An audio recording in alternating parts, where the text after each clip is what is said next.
Baruch Adonai HaMevorach Le'olam Va'ed. Come all of you, come all of us, and bless the one who blesses. Come all of you, come all of us, and bless the one who blesses. Do-do-do, do-do-do-do-do-do-do, do-do-do-do-do,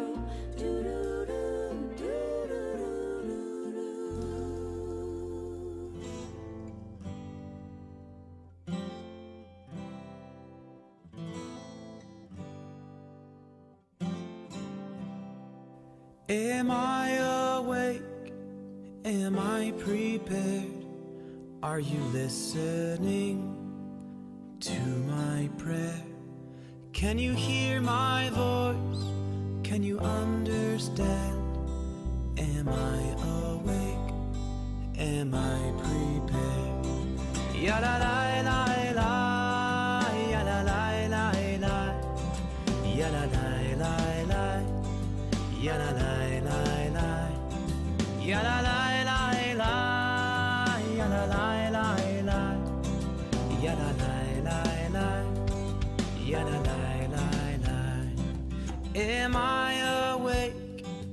Am I prepared? Are you listening to my prayer? Can you hear my voice? Can you understand? Am I awake? Am I prepared? Ya la la la la, ya la la la la, ya la la la la, ya la la la la, ya la la la la, ya la la la la, ya la la la la, ya la la la la. Barechu et Adonai HaMevorach. Baruch Adonai HaMevorach Le'olam Va'ed, Le'olam Va'ed. Ya la la la la, ya la la la la, ya la la la la, ya la la la la, ya la la la la, ya la la la la, ya la la la la, ya la la la la, ya la la la la, ya la la la la, ya la la la la, ya la la la la, ya la la la la, ya la la la la, ya la la la la, ya la la la la.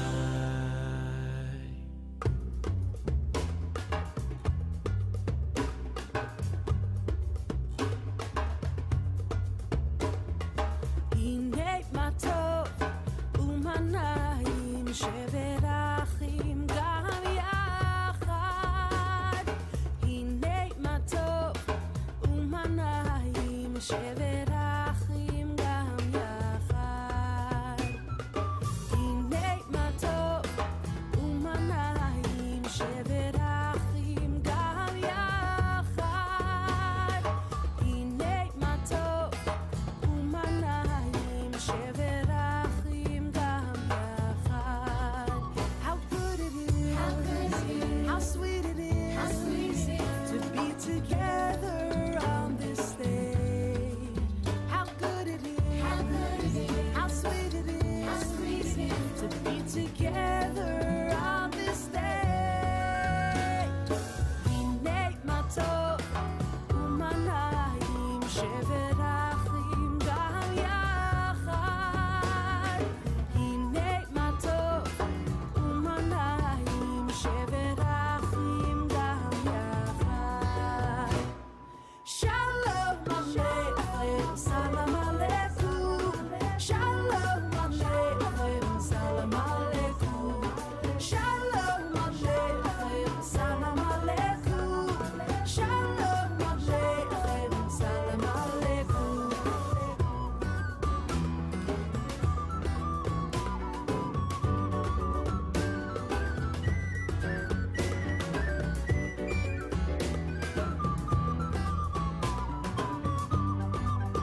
to be together on this day. How good it is, how sweet it is to be together on this day. Hinei ma tov u'manayim shevet achim gam yachad. Hinei ma tov u'manayim shevet achim gam yachad.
Please be seated.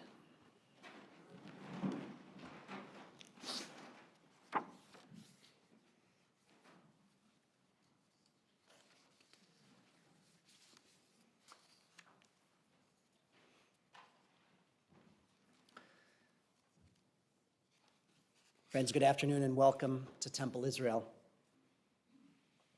I welcome those of you who are here in person, as well as the many who I know are joining us via live stream.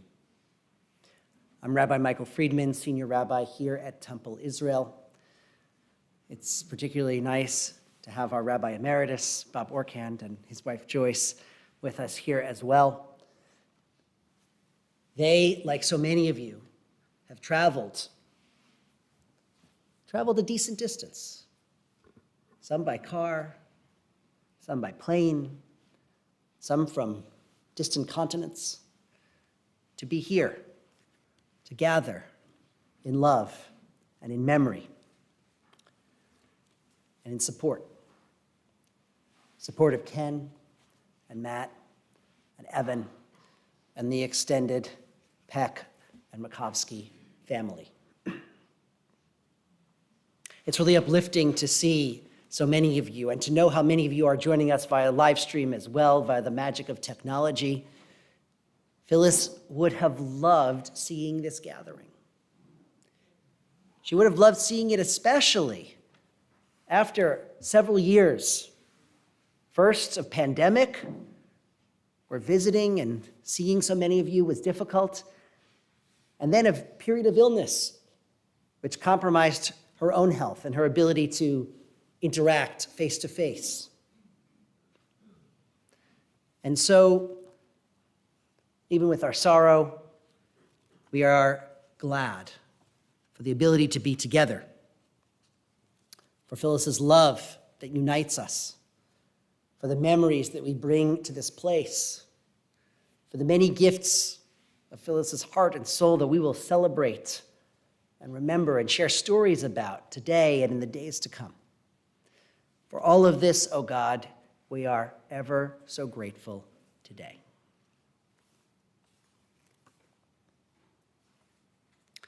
The words of our Psalms have always supported us, carried us through difficult times.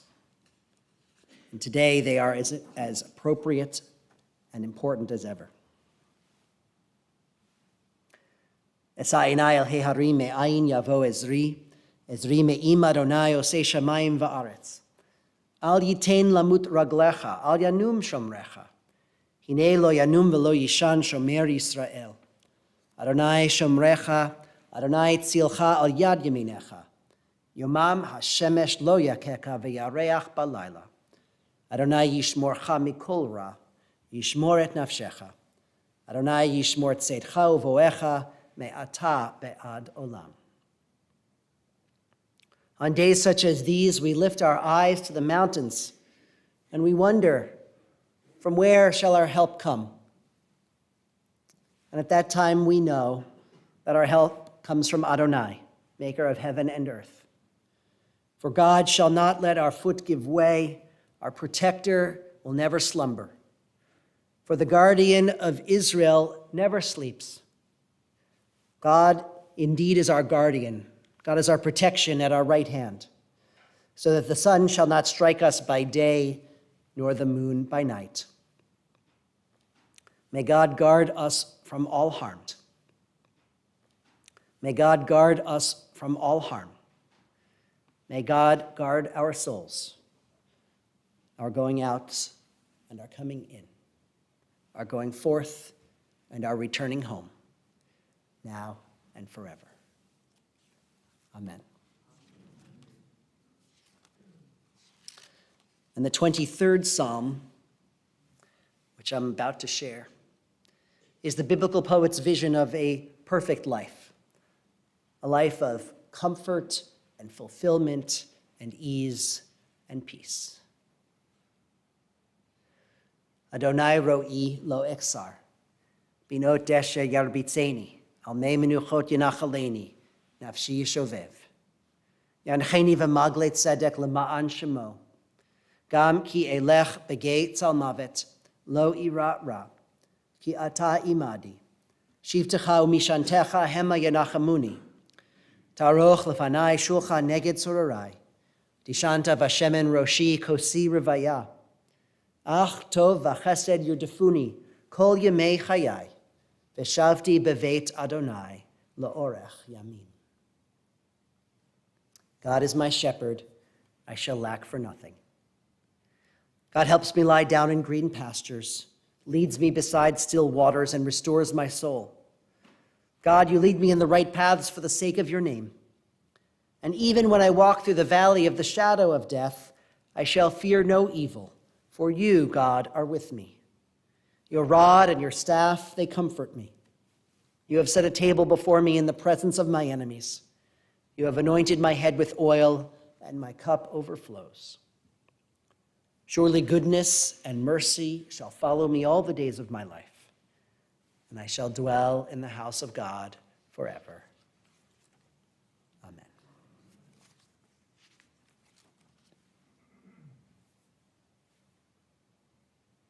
There was a man who lived in Jerusalem more than 2,000 years ago. He lived a long and successful life. In his days, he witnessed the many vagaries of this world. His name was Ecclesiastes. That's the name that's come down to us in Greek and in English. In Hebrew, Kohelet.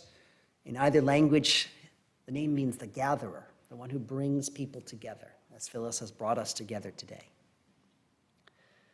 And Ecclesiastes found the right way to bring these vagaries of life into words. He wrote, L'chol zman va'et l'chol chefetz tachat hashamayim. For every single thing, there is a season. There's a time for every experience under heaven. A time to be born and a time to die. A time to plant and a time to uproot what has been planted.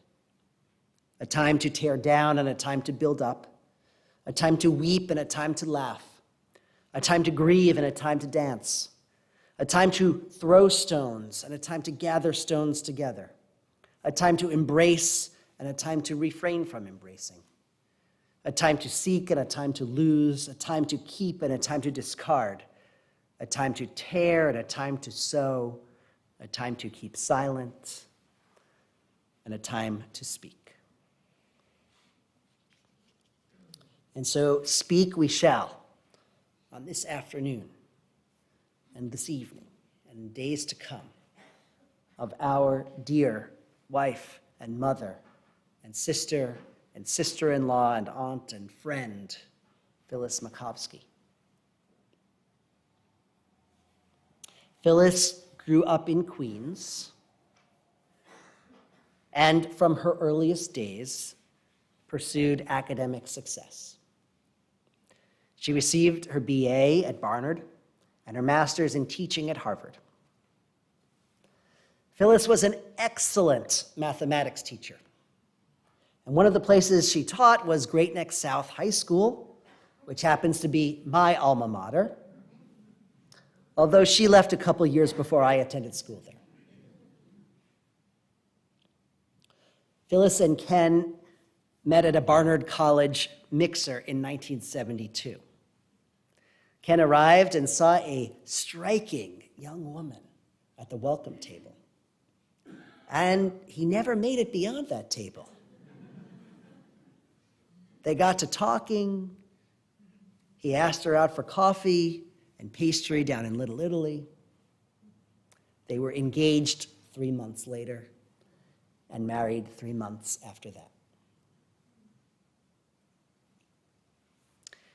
Phyllis and Ken celebrated their milestone 50th wedding anniversary just this past October.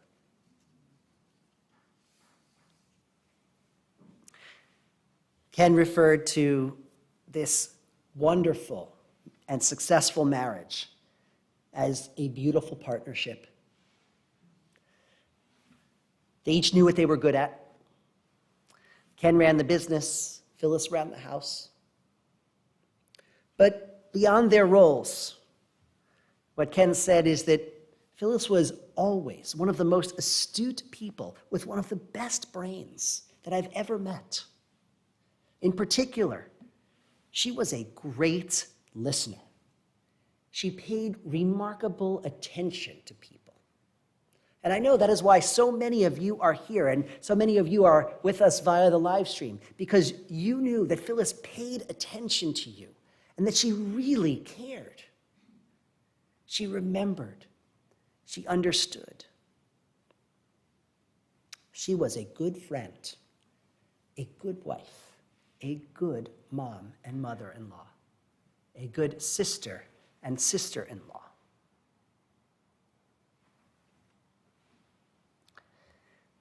Once the kids were out of school, Phyllis went to work at Ken's PR company, and they commuted together and worked together 2 days a week for a decade or more. They remember, Phyllis and Ken remember those as particularly wonderful times together. This place, Temple Israel, was always very important to Phyllis.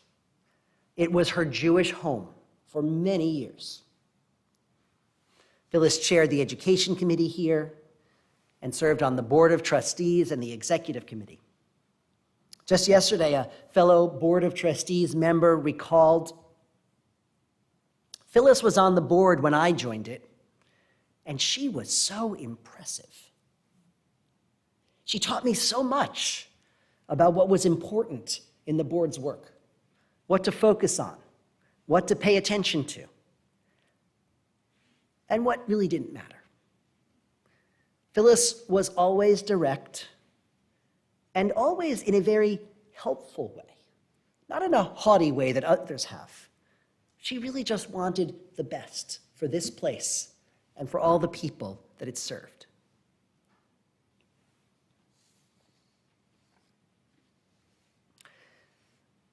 According to her family, Phyllis had a strong belief in God and loved attending services here in the sanctuary.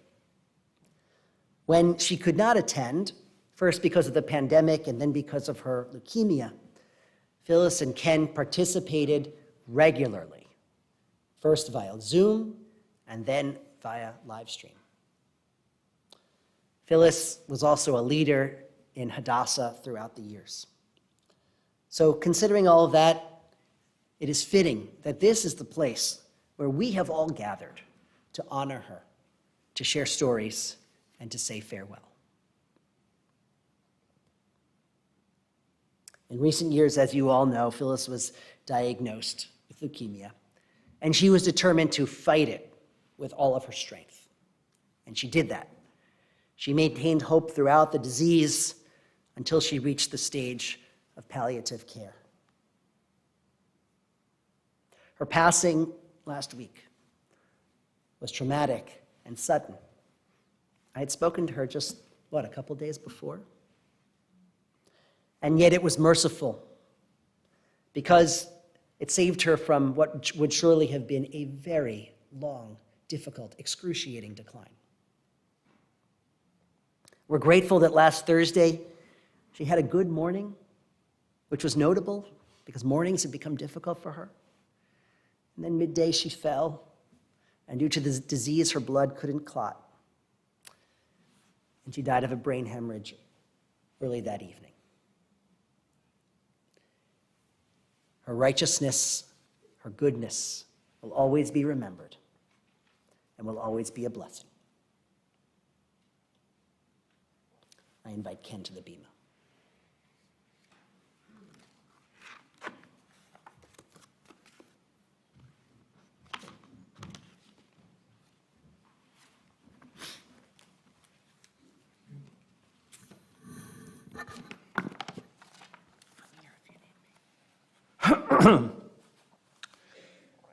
First of all, let me say thank you to everybody who came out today for this service. We really appreciate it. Our family finds it touching, and so thank you for giving us your time. And I also want to say thank you to the Rabbi for the kind words that he just offered. Phyllis was one of a kind.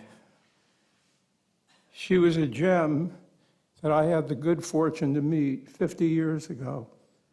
And she sent me a card on, on our 50th anniversary, which, as the rabbi mentioned, was last October 15th to be exact, which I want to share with you.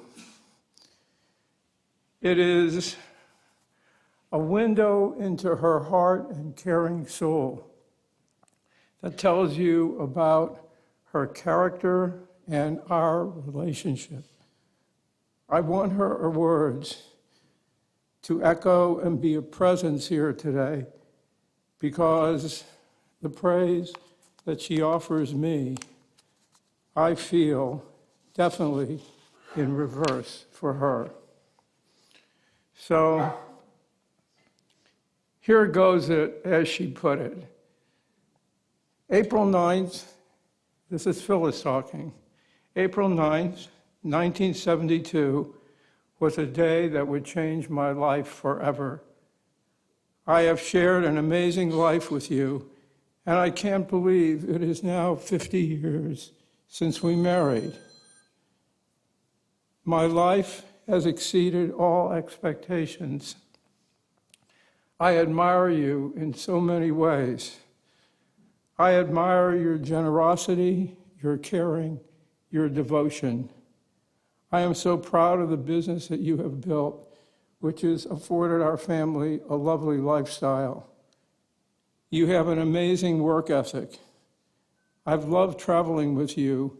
The highlights have been India, Peru, Croatia, Sicily, and the multiple vacations we took at Turks and Caicos, which I'm sure we talked about how much you would like to be there now. You have been a devoted father to Evan and Matt, making sure that their every need was met. You are extremely philanthropic, giving to causes that were important to you, but that were also important in general. I love you with all my heart and can't imagine what my life and my world would be without you, as if we never met. In so many ways, we complement each other, and we really do. Life is a roller coaster, and we have weathered it all. I appreciate deeply, Ken, your support during my health crisis. I could not have imagined a better life or a better partner that you have been. I hope we have many more years together. All my love and devotion forever, Phyllis. And I end with saying all my love and devotion for Phyllis. All my love.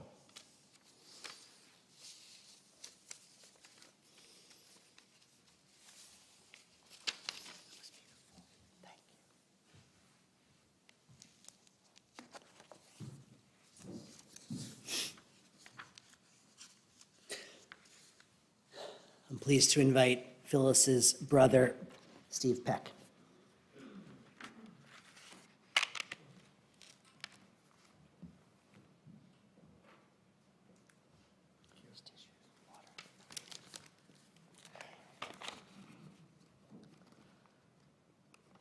Phyllis's life touched all of us differently. I have to say, this is the first time in almost 78 years that I don't have Phyllis. She was there my whole life. Of course, she cherished the 2 years before I was born. I think those were her best years growing up. I was a typical brother. Nothing was more important to me than needling Phyllis. And I did, every chance I had. It wasn't until my bar mitzvah that I found out my first name is not Brett, but it's Steve. I I didn't know how I'd respond to losing her. So I just wrote down some words that were important to me, the way I saw Phyllis. She was solid, compassionate, loving, smart, welcoming, understanding, generous, non-judgmental at times, empathetic, giving, thoughtful, great cook, analytical, and gracious. I think I'm the only one who can sort of tell you where she came from. There were three strong women in my life: my grandmother, my mother, and Phyllis. And each one started off strong, and the next one picked up where the first one left off, and then the third took it all the way up to the top. I was lucky to have all three women in my life till I was about 35. And then my grandmother died. My mother, even though she was married, she was a single parent raising two children, and she did a damn good job. She was strong, bright, and then she lived to 95. And then Phyllis was the matriarch of the family. I think Phyllis was probably the strongest of the three. She gave my mother a match, but she had the education and she really went far. She had a successful teaching career and was in Great Neck, and was absolutely appalled when I applied for a job and got it in Great Neck, that I was going to ruin her reputation. But she luckily got pregnant with Evan and she left. So I was there as the only Peck. Phyllis and I not had a combative relationship, but a typical brother and sister relationship until I started to grow up and attend college and then have a career. And she became more and more important and connected with me, and I with her. I can't imagine life without Phyllis. I know we all have a different piece of her. Ken, I know you had the most connected relationship with my sister, and I was worried about her until she got married. Never did I think about that afterwards. He provided the best life. My sister was very fortunate, and by proxy, I think I was fortunate because I didn't have to worry about her in any way. She had two children, loving, and I saw sides of her that I never thought she was capable of. I'm not religious, but she was a ball buster. And she made me very proud. I'm glad I shared my whole life with her. It was an honor. And I didn't think I could love a person as much as I loved her. Thank you all for coming.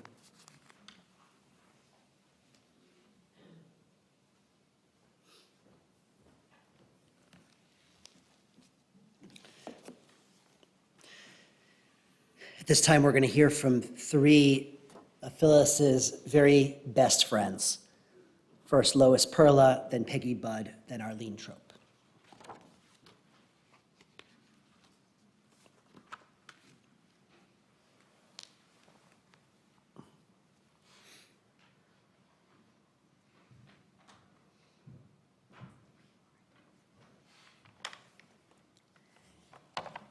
Well, Phyllis had a life that was definitely worth celebrating, and I'm so glad to celebrate it with all of you today.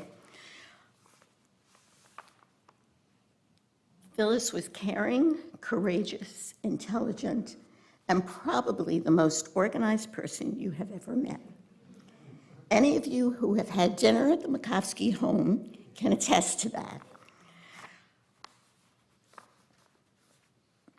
Phyllis and I met 40 years ago, a little bit more than 40 years ago today, when Evan and my daughter Robin were both in Mrs. Benante's first grade class at Coleytown Elementary School. The day we met, we were picking up our children at the classroom door at the end of the school day. I walked into the classroom, and there was my daughter washing her patent leather shoes in the classroom sink. Those were the shoes that she had been specifically told not to wear to school. Having been a first grade teacher, jumping rope in patent leather shoes was not a great idea. At any rate, we kind of bonded at that moment over our very intelligent but very strong-willed children. That same year, on this bima, we celebrated we celebrated our adult bat mitzvahs, standing here under while Rabbi Orkand officiated. Since then, we've shared all of the ups and downs of life. Phyllis has always given of her time and her abilities to the causes she believed in.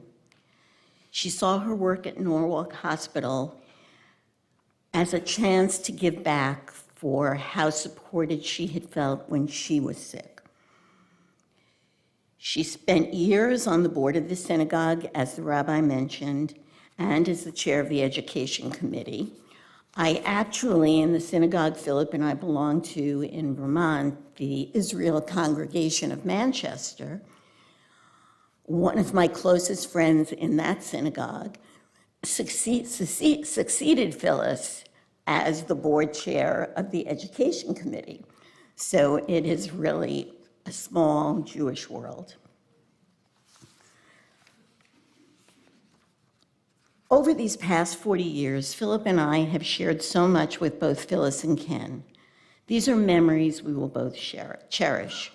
We've celebrated special birthdays and anniversaries with the Makovskys for a very long time. This practice began years ago and has continued throughout our long friendship. One time, we all dressed up, Philip and Ken in their tuxes, and Phyllis and I in cocktail dresses, and we went into the city for dinner and dancing.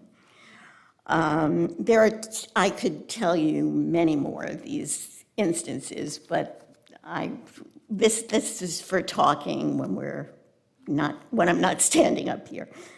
This past summer,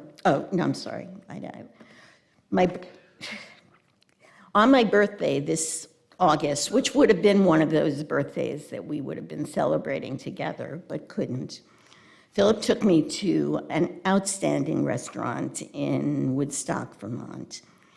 And when we were making our toast, and he raised his glass, he said, "When Phyllis can travel to Vermont, this is the place we will celebrate next." Anyway, this past summer, when Phyllis could not or chose not to speak to me, I missed her terribly. I kept up contact with her daily by sending little emojis on the phone. I will never forget the day in late July when my phone rang and she was on the other end. The sound of her voice was like music. The first thing she did was thank me for sending the daily pictures and never asking her any questions, nothing that required an answer. This is just one example of our mutual respect for each other. The day that Phyllis called to share the results of the transplant, through my tears, I told her she was like a second sister to me. And she told me that I was the sister that she had never had. Phyllis, I love you, and I will miss you every day.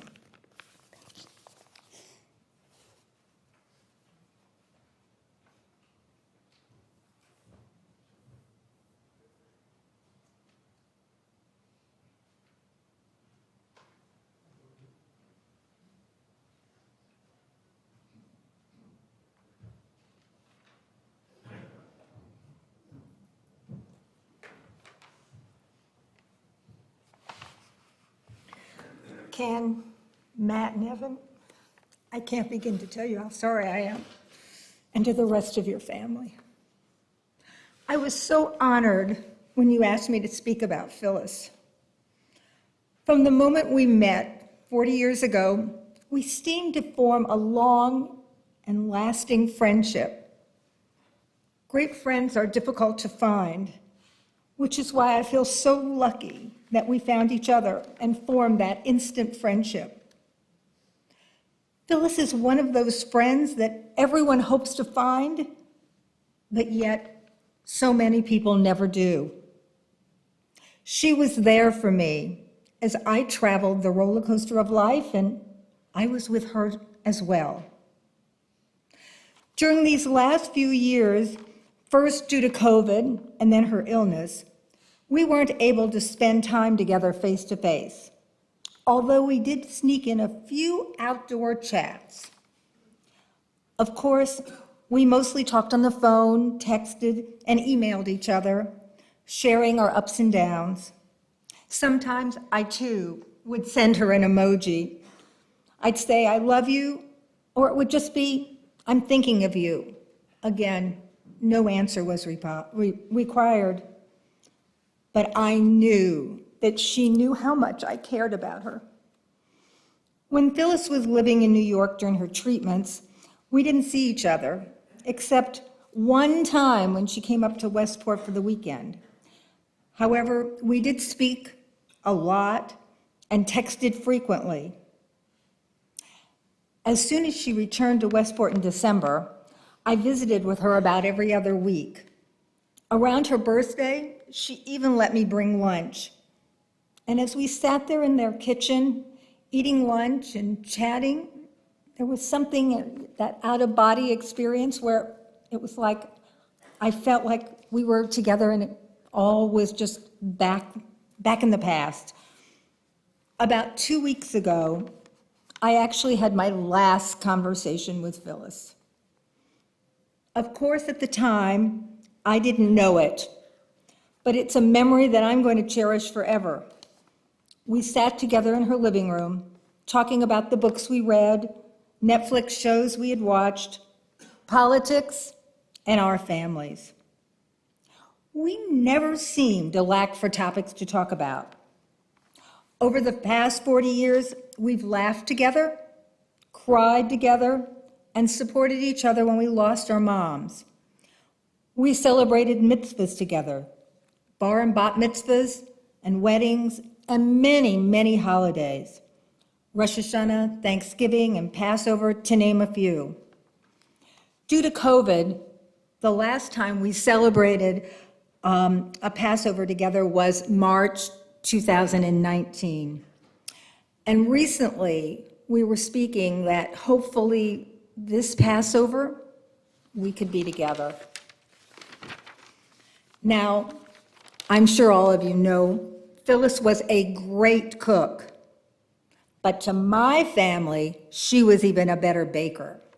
Her desserts were superb.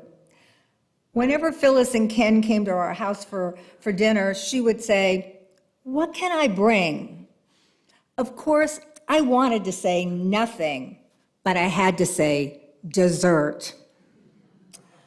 Phyllis is the only person I know who can make a Passover dessert that tastes amazing.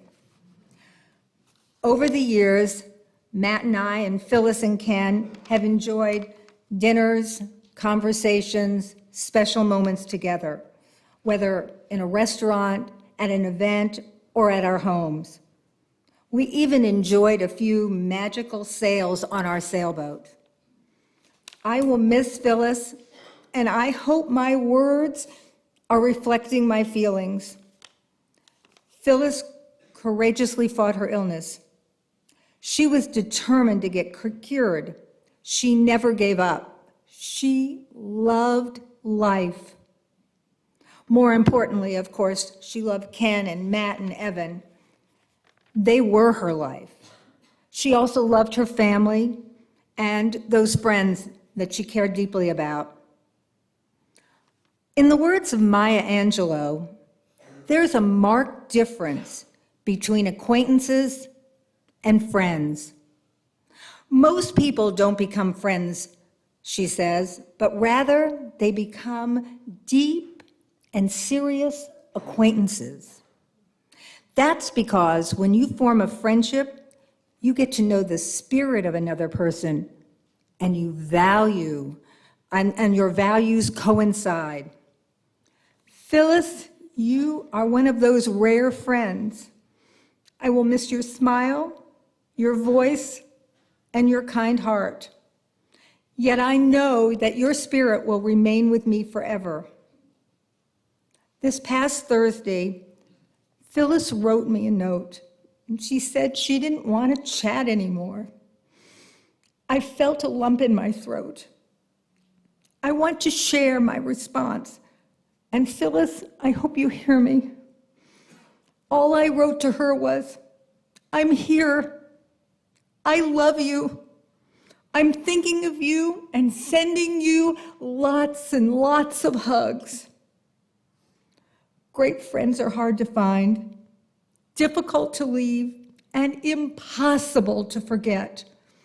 Phyllis, you are one of them. I love you. Amen, and thank you all.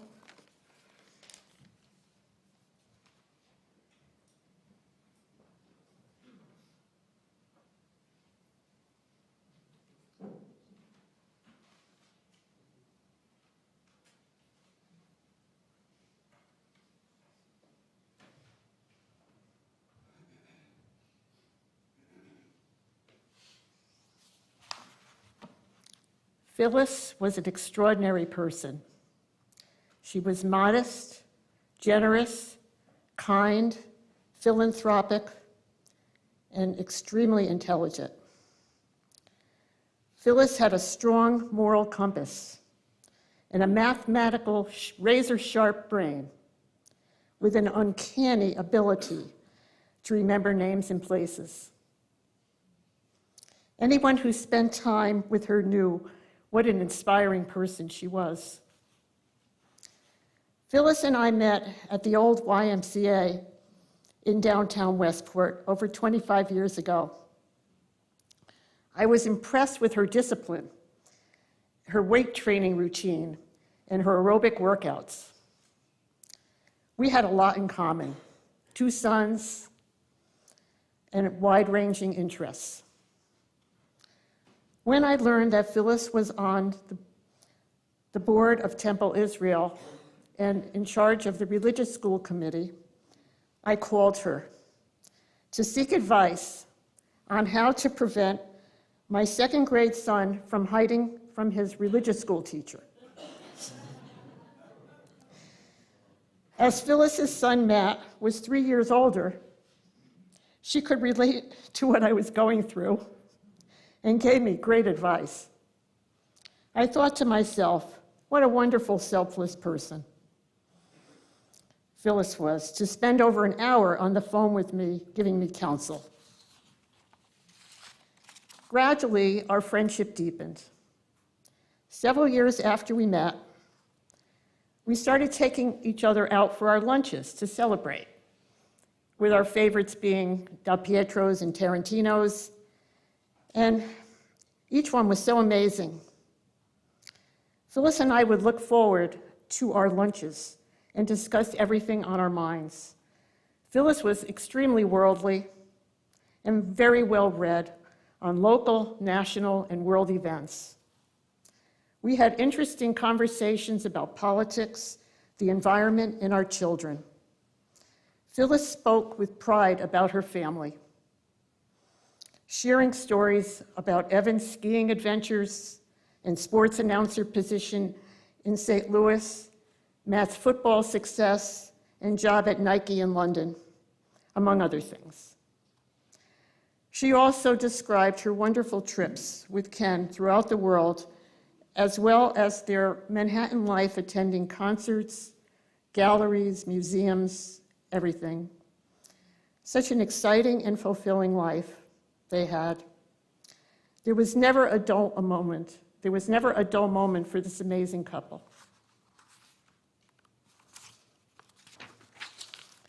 Phyllis went by train to work part-time for Ken when Matt went to college. With enthusiasm, she went to work. She'd even go in snowy weather and had to wipe off her car at the Westport train station when Ken stayed over in New York. A perfectionist with tremendous personality. There was nothing Phyllis couldn't do that she set her mind to.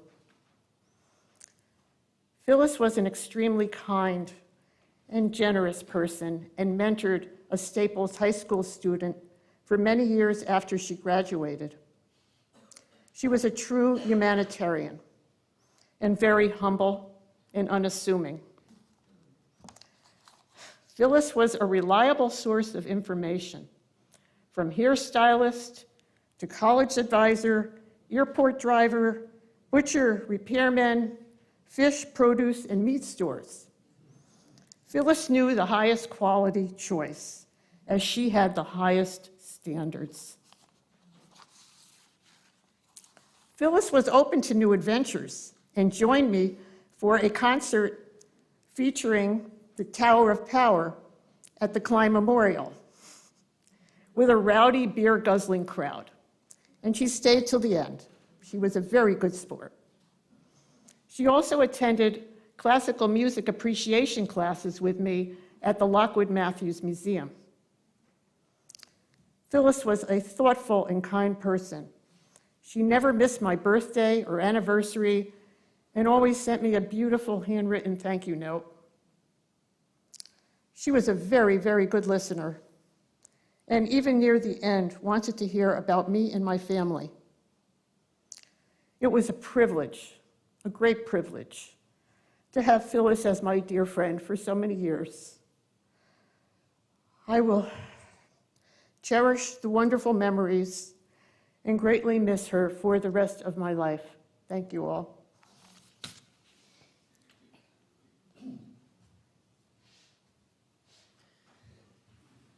Finally, this afternoon, we have the honor of hearing from Phyllis's sons, Evan and Matt. I'd like to echo my father and thank all of you for coming out, and thank the Rabbi as well. We all appreciate it. From November 3rd, 1976, when I was born, until February 16th, 2023, my loving dear mother, Phyllis Makovsky, was my lead point, my information source, my moral compass, and at times she would give me a lovingly hard time. We used to battle wits going back to elementary school. Some of those battles were about minutia beyond minutia. Winning this duel was very hard, and I rarely won. But as a child, as I said, she was hard to outwit. So one situation that I remember winning, some mornings before school, in elementary school, for breakfast, she would make me eggs. Sometimes it could be cereal. Whether that cereal had sugar in it is another story for another time, or maybe you don't need to hear it. Other mornings, she knew I loved French toast, but I hated butter. So she would use margarine. I didn't like the way butter tasted. I do now, but at the time, I didn't like how it smelled when being cooked in the house. Nothing, no butter. I could tell the difference by the scent that would waft through our childhood home. Apparently, in a rare occurrence for her, the Makovsky household ran out of margarine. We all know she rarely ran out of anything, and she tried to sub butter in to make French toast without telling me. She claimed it was margarine. As I was getting dressed for school, I smelled this not-so-friendly smell. I made my way downstairs, and I sat in front of my plate. I had a stare-off with the French toast. I took one begrudging bite, and I turned and called out her deception and said, "This is butter." And she copped her plea, and said, darn it, and she was caught red-handed. It was a huge victory for me, and one of the few I remember against her, catching her subbing the butter for the margarine, and that was the end of breakfast. I was off to school, but it was a win over my mother. And so I will take it and hold on to it. We would duel wits, pushing boundaries with me at a young age, before the age of, quote, trolling. If Patrick Ewing and the Knicks took a rough playoff loss in a game to Michael Jordan and the Bulls, my mother would say something at breakfast to the tune of, if Charles Oakley didn't get that technical foul with 5 minutes to play, the Knicks would have had a chance to win. Or in 1993 Eastern Conference Finals, John Starks had a nice dunk against the Bulls in Game 1. But my mom told me, and then the Bulls came back and tied it at 2, and when it was 2-2, she's like, I think those Knicks fans overreacted. I'd be concerned if I were you. And she was right. The Bulls came back and won that series 4-2 en route to the NBA championship. But really, while she's pouring salt on my wounds, she's showing me she's a good mother, attuned to her son's interests, educating herself on what happened, and she knows how to be a provocateur. My mom was a very smart lady. Some of the things I appreciated is that she started to listen to Guns N' Roses, which became my favorite band and was hip and with it. And just like the Knicks, I started to receive feedback from her about the band's music, their lead singer Axl Rose's antics, and I even fielded comments about their guitarist Slash, who wore a top hat, which was his brand's signature, and she'd be like, how does he even see with all that hair over his face? I don't understand it. And so she, we got into it about ridiculous things. She wondered aloud why you couldn't see his face. These are the Harvard-like issues bounced around between my mother and I will cherish them and miss them forever. My mom immersed herself in these nitty-gritty situations. Another one being my childhood love affair with professional wrestling, then the WWF, now the WWE. I can say with certainty, and this may hold true for a lot of parents, my mother would not have kept up on professional wrestling if not for her son. But the point here is she could have let her son, quote, watch in the other room, but no, she'd sit down for snippets, sometimes walking out, calling this silly, questioning why I feel the need to watch this, but suddenly she knew who Hulk Hogan was. And both my parents knew who the Macho Man and the lovely Elizabeth were, and Andre the Giant. The lady was too smart. She immersed herself in her children's sports, academics, and interests much more than was necessary. She took them on. She made it part of her relationship with her sons. She checked the box from any high school sporting event, practice. She knew when to be waiting outside to pick you up. Even if I had a detention, which were few and far between, of course, but she was outside waiting for that. I got suspended once. She came in to Bedford Middle School and picked me up. But I mean, the moral here is she just, as many people who spoke before me discussed, she was on top of everything. Like few details escaped her. Every doctor's appointment. I tore my patella tendon. She flew to St. Louis. She cared for me post-surgery. She defined follow-through. She was a dedicated mother, more than checked into her children. I mentioned lighthearted things, but as a high school math teacher, she helped me study that subject and helped me with my SATs. She would explain problems to me and how to solve them. And she was a very kind-hearted, just a good person. I said the word moral compass. I really do feel like she was a human being that had a very good moral compass between what was right from wrong, at least maybe what a reasonable person would consider, however subjective that is.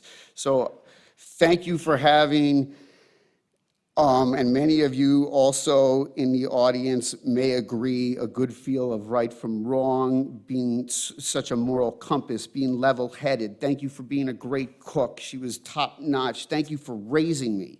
I know I was a handful, and you got tasked with this job and handled it. Thank you for literally battling this acute myeloid leukemia so valiantly. I never heard a why me.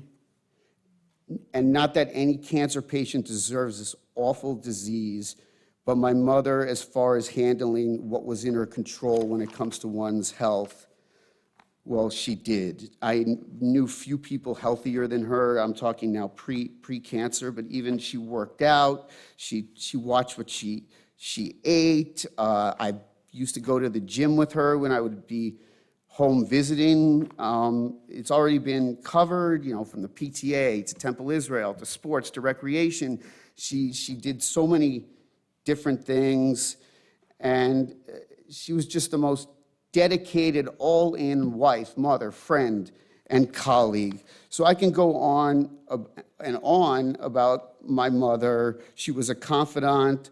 I spoke about, how reliable she was, and I can't write off that quality. I don't know if I haven't met somebody as reliable as her. And, you mentioned it one time and it's taken care of. You didn't have to ask follow-up questions to Phyllis Makovsky.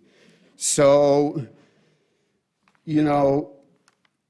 please take a moment to look at the person next to you. You may know that person, or you might be meeting them for the first time. We all come from different walks of life. The one thing we have in common is that we all care about my mom, Phyllis Makovsky. I'm grateful to each of you for recognizing my mother as the wonderful woman that she was. Thank you for taking the time to be here today. I love you, Mom, from the bottom of my heart. I got super lucky having you as my mother. May you rest in paradise.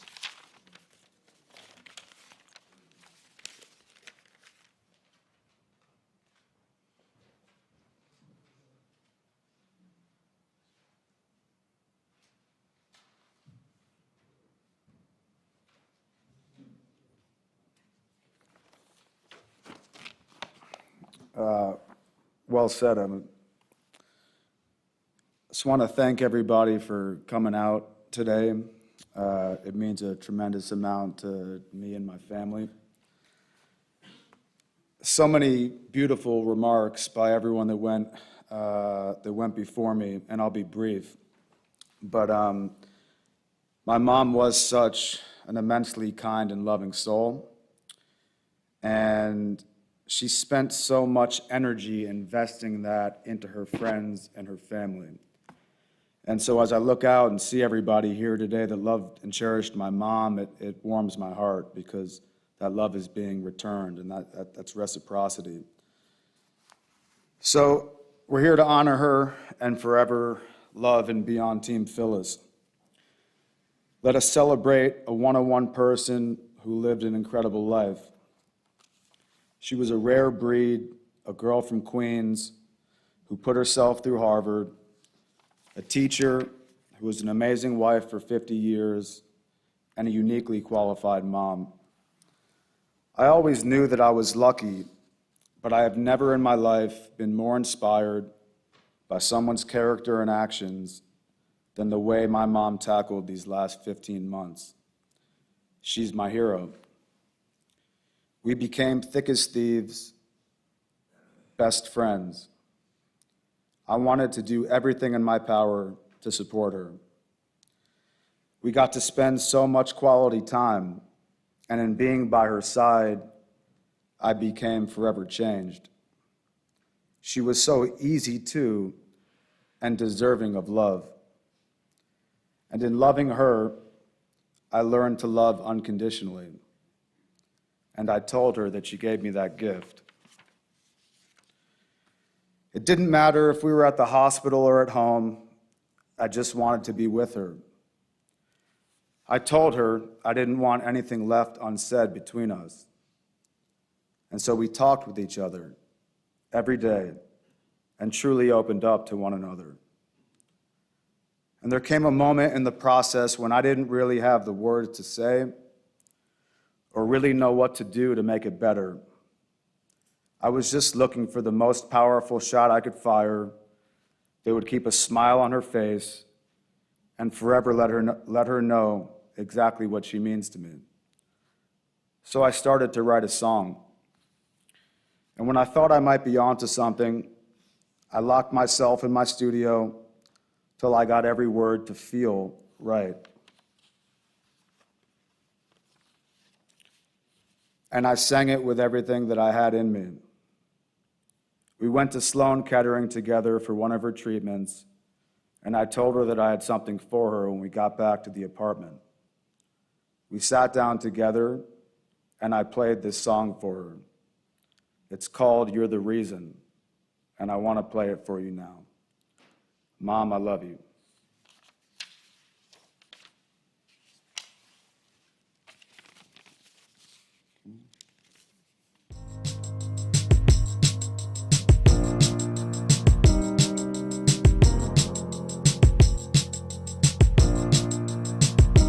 You are the reason for my pride. You are the model by my side. All of the sacrifice you've made it, and I'ma show the world what you created. We on a ride, what a hell of a time, yeah. We on a ride, you're one hell of a guy, yeah. Ain't no denying you're a one of a kind, yeah.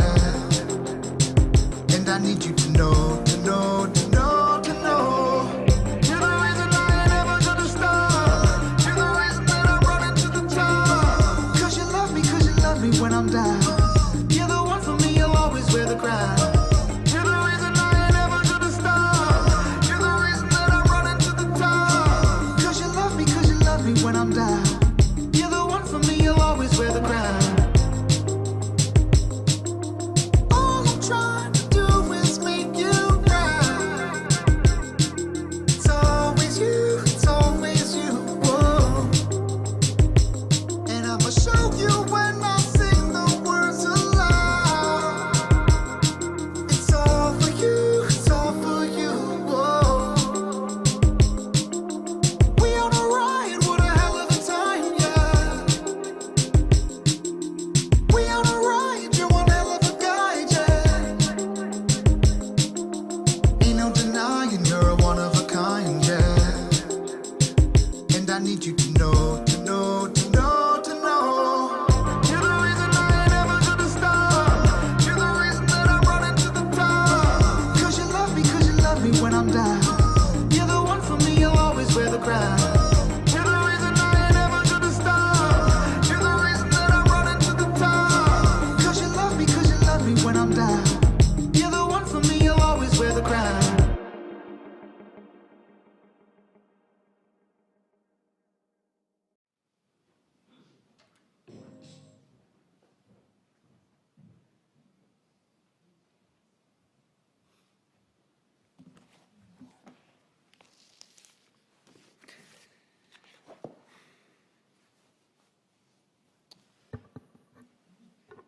Thank you so much, Ken and Steve, and Lois, and Peggy and Arlene, and Evan and Matt, for sharing such beautiful words and memories. They amount to a worthy tribute to your wife and sister and friend and mom. Friends, a few announcements before we conclude the ceremony here in our sanctuary. Following this service, the burial will take place at Temple Israel's Cemetery, 225 Richards Avenue in Norwalk. The family has provided additional space in the limousines for those who wish to join them. If you don't have a car, if you don't have a vehicle or transportation to the cemetery and you wish to go with the family, there is room for you. After the burial, the period of Shiva will begin. Shiva will be observed at the Makovsky home, 11 Bob White Drive here in Westport, today, Tuesday, following the burial until 8 p.m., and then Wednesday and Thursday from 1 to 7 p.m. There will be a minyan in Phyllis's memory each evening. It'll be 6 p.m. tonight, probably around 5 tomorrow and Thursday. Those wishing to make tzedakah contributions, charitable contributions in Phyllis's memory, are invited to direct their generosity to the Leukemia and Lymphoma Society. The details are in the obituary.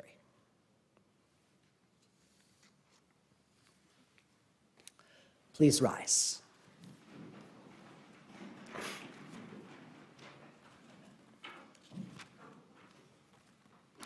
Friends, we believe that there are two aspects to every human being, our body and our soul.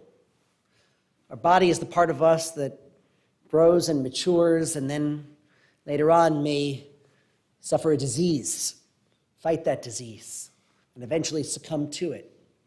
Phyllis's body is here in this casket before us. But our soul is the more important aspect of who we are. For when at the end of our days, people rise up to share words in our memory, no one talks about our height or our weight or our hair color or eye color. No, they talk about all the wonderful qualities that make us who we are. And that's our soul. At the time of death, body and soul separate, and Phyllis's soul has been on a journey to dwell with God from the moment of her death until now. Part of her soul, of course, also dwells within and among us. And so with these words of El Malei Rachamim that I'm about to share, we ask that God take extra special loving care of the dear departed soul of Phyllis Makovsky. El Malei Rachamim shochen bameromim Hamtzei menucha nechona tachat kanfei ha-shechina im kedoshihim u'tohorim kezohar rakia masirihim et nishmat Chana Fegel bat Meir v'Gruna shehalcha le'olamaha ba'al harachamim yasireha b'seiter knafahav le'olamihim v'yitzror b'tzor ha'chaim et nishmata Adonai hu nachalata v'tanuach b'shalom al mishkavaha v'nomar Amen. Compassionate God, eternal Spirit of our universe, we ask that you grant perfect rest in your sheltering presence to Phyllis Makovsky, known in our tradition as Chana Fegel bat Meir v'Gruna, who has now entered eternity. O God of mercy, let her find refuge in your eternal presence and in the shadow of your wings. Let her soul be bound up in the bond of everlasting life. God, you are indeed her inheritance. May she rest in peace. And let us all say, Amen. At this time, I invite the pallbearers, Tom and Steve, Alan and Stan, Evan and Matt Budd, Phil Perla, and Albie Schiller, to stand on either side of our central aisle so that the staff from Abraham Green & Sons Funeral Home may position the casket in between. And then you may escort the casket out of the sanctuary, across our patio, to the waiting hearse.